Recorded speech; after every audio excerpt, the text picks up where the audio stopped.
Hi, I'm Steve Burton, married to this beautiful woman, Michelle. We've been together now for over 30 years. We have two boys, a 17-year-old and a 26-year-old. And probably most of my life I've been searching for answers, but in terms of what I actually do, I connect people, I'm a networker, and that's how, in a roundabout way, we came to meet Harry. I'm Michelle. I've been married to Steve, as Steve has mentioned, and I'm here today because Harry invited me.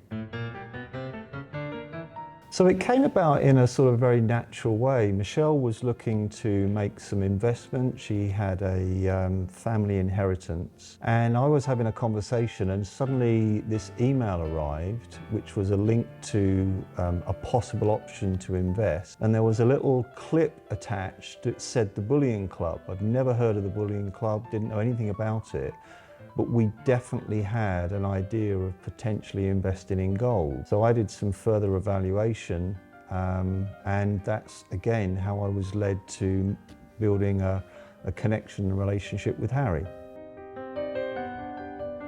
From having the inheritance, I was looking to expand in different ways to create more wealth for us and our family. And Steve expressed this opportunity to me and made the connection with Harry. And it just went from there because I just trusted the process and had a really good feeling about taking the action in this area.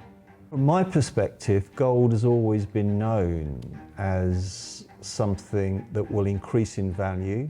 It will retain its value over time, and I think there's evidence to prove that. What I didn't realise is there were two markets within gold. I had no idea of graded coins. So in meeting Harry, being introduced to something a little bit more detail, I love detail, I love to explore things and evaluate things. And it became pretty apparent that the potentiality to invest in graded coins is something that could enhance the value of the standard price per ounce in a different way. So we, in a roundabout way, found a market within a market that really suited where we were at. In terms of having a portfolio as an investment, I think it's always good to have areas where you've got options where if circumstances change, for example, cash, to have something which is liquid and fluid, where with gold, you know that you're investing in something that's going to retain its value, but the longer you hold that investment, the more the value is going to increase. So we looked at a broad brush of other precious metals, not just gold. Clearly gold for us is something which is a long-term investment, may well be for the benefit of our children in the future. But we also looked at exploring ways where we could get a return on our investment, but also have the fluidity or the flexibility that if circumstances changed, it wasn't locked into something that you couldn't get access to.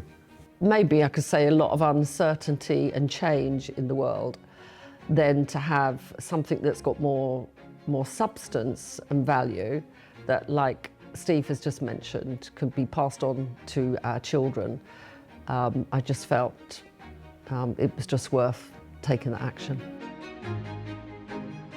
So I would say that our experience with the Bullion Club has been just not far short of being perfect, because relationships to me are important, being real, being authentic. You know how I operate in that way.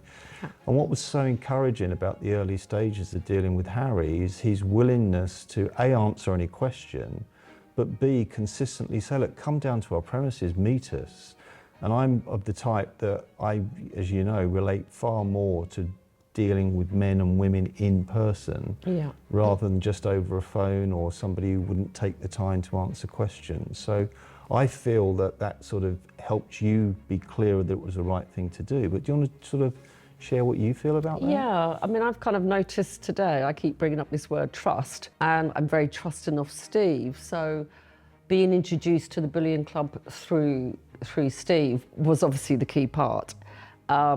However, if I didn't get a good feel about Harry and what was behind it, then I would have just said, look, it's not for me. And I was the one at the time that was investing. So the more I had a conversation with Harry after you built more of a relationship. And then Harry for me was just one, very likeable, and I know that's not what it's just about, but there was something that he had far more depth, and I just trusted him. If I could give any advice to a man, a woman investing in the future, I think it's common sense that you, from my perspective, you go inward and get a sense of how you feel about what you're investing in. So, I've already mentioned that gold is a store of value. It's something that will retain its value. You can feel comfortable with that style of investment, but you've still got to find the right company, the right people in any form of investment. And if you're in tune with how you really feel, then that makes a big difference. So for me, the investment portfolio is wide. There are many options out there. So if you're really looking to sort of diversify into something you don't know much about, my advice would be to follow your gut instinct, build a relationship with the individuals that you're buying from or trading with. And if the feeling is right, then take the action. If it isn't, then it's obvious you don't. Yeah, maybe there's not too much to add, except I'm sitting here feeling, if it does feel so right, then why not invest more? Whereas I have started quite small. Maybe there's that trust initially. So maybe then, when you do feel like you found the right company or organisation, then take more action and invest more into that.